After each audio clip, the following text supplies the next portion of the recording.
All right, folks, here we are. This is going to be part 2 of our Mantua 2662 tank engine.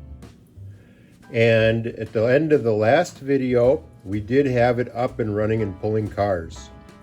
But you'll note in the last video I talked about losing the spring retainers, the factory spring retainers for the motor. I had lost one of them. Then I made a replacement out of styrene, and that just didn't work.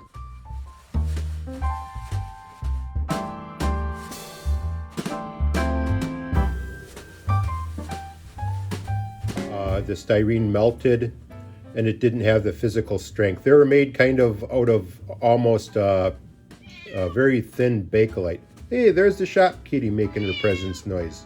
Known. She's unhappy about something. But anyway, what we're going to do today is finish this up. So one thing I did, obviously off camera, was I put a Katy coupler on the front. It's held in by, it's hard to see it, but it's just a 0.80 screw at the front. So I ended up taking a coupler box, a standard Katy coupler box, and just trimming it and basically using the bushing. I had to trim it down some. It was pretty painful, so I won't show that. But yeah, so now we have a working Katy coupler on the front. Moving it to the back, I've also put company color on the roof and also the company color on the door. Moving to the back,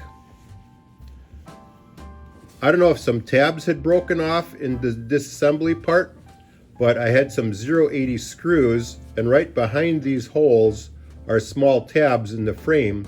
So then I drilled and tapped those screws in. So I'll paint them black. So anyway, what I want to do is mechanically, we're up and running. When I cleaned up my bench, I found the original spring retainer that I had lost. And so now it has both the original factory spring retainers clips on the motor. So now the engine's running well. What I want to do here is put some weathering on it, do a little painting, and then we're going to call that good. Also, I put the spark arrestor back on the top. That's super glued on. I've shaped and painted where the headlight is, so now that's secure. So we're almost done with this locomotive for this video. So before I start weathering it, what I'd like to do is just go through my process of how I clean locomotives. So I'm just starting out with some water, some warm water, and it just has a drop of Dawn dish soap in it. And then I take 2 paint brushes. One is a little more of a stiff brush, and the other was a quite soft brush. And what I'm going to do is just dip those in the water and then run them along the plastic shell. And what I'm trying to do is just clean up any dust that's caked on there. Again, I bought this off eBay. It said it came out of an estate. I have no idea. I'm guessing it's from the 80s, but it's got the dust on it. So before I put paint on it, I just want to go along these surfaces and remove as much dust as possible. And that's exactly what I do. I just get the brush wet, try to stay away from the wheels and the electrical components, but just go across the shell and clean the dust that's caked in the detail. And a stiff brush works well here, but also in more detailed parts, I just take the longer, more subtle, softer brush and just go like this. And again, this is just to prep it for covering these areas, not necessarily with new paint, but just adding some weathering highlights to it.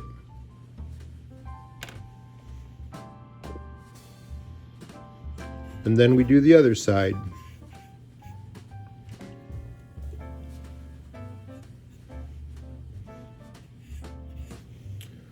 When I painted the top of the cab, I used some acrylics, and then I took my Rust-Oleum matte clear and sprayed down from the top to give that a seal. So we'll clean this off, get the dust off of it, and then when I come back, we'll apply some weathering to it.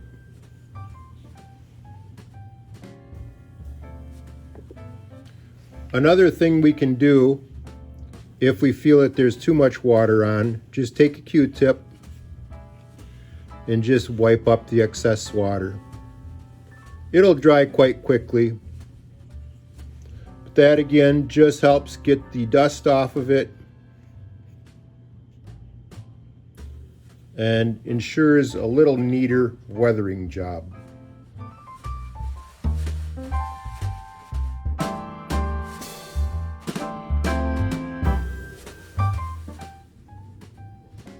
Here's the setup that I'm using. I have some just basic Hobby Lobby weathering kits, and then brush, and I have this piece of sandpaper fastened to a piece of balsa wood, and so I'm just taking some sandpaper, getting some dust, and then applying that dust to the locomotive. If we look at the locomotive, I want to make it not look totally decrepit, but I want to make it look like an older locomotive, so I got some rust on the boilers. It's hard to get it affixed to it.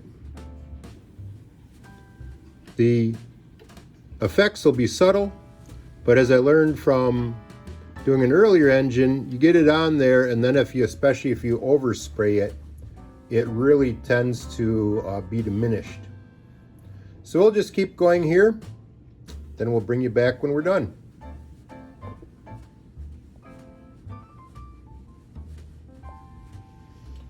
So that's kind of the first round of weathering. Again, I just took some chalks, put it on there. If I go a little heavier now, it will work out because when I put the clear over it, again, a lot of that will be diminished. So we're just kind of going across and highlighting some of these details.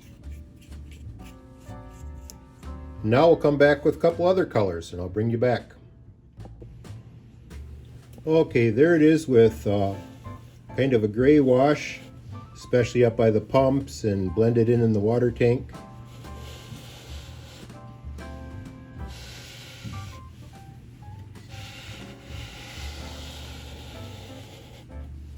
So that's what it looks like now. Sorry about that. That's what it looks like now. We'll give it an overspray of sealer, and I'm guessing that a lot of that detail will be diminished, but there we are for now. All right, folks, as we wrap this video up, again, we added the weathering to it. We added the coupler in front. We added the 080 screws in the back to secure the cab. Added color, and just did a light wash to make it represent a weathered locomotive. I'm not going to bother showing it running because we've shown that several times, and maybe it'll come out in a short, probably before this video actually hits out. But overall, it's a pretty neat engine. I really enjoyed it. Really enjoy it, and it will look good pulling my log cars. So a little teaser for next time.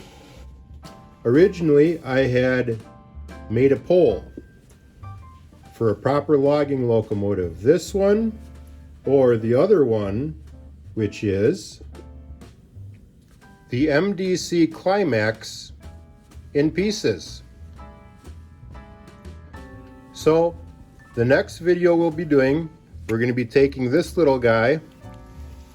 As I separate the shell, we'll be taking him, kind of same thing, refurbishing the shell, and putting it on this chassis, or one of the chassis, and getting whatever motor and chassis running. We did the box cab series, and this is the same chassis that the box cab has. So we'll be taking a look at that, and that will finish this series of a proper logging locomotive. Thanks for watching. Please like, comment, subscribe. See you next time.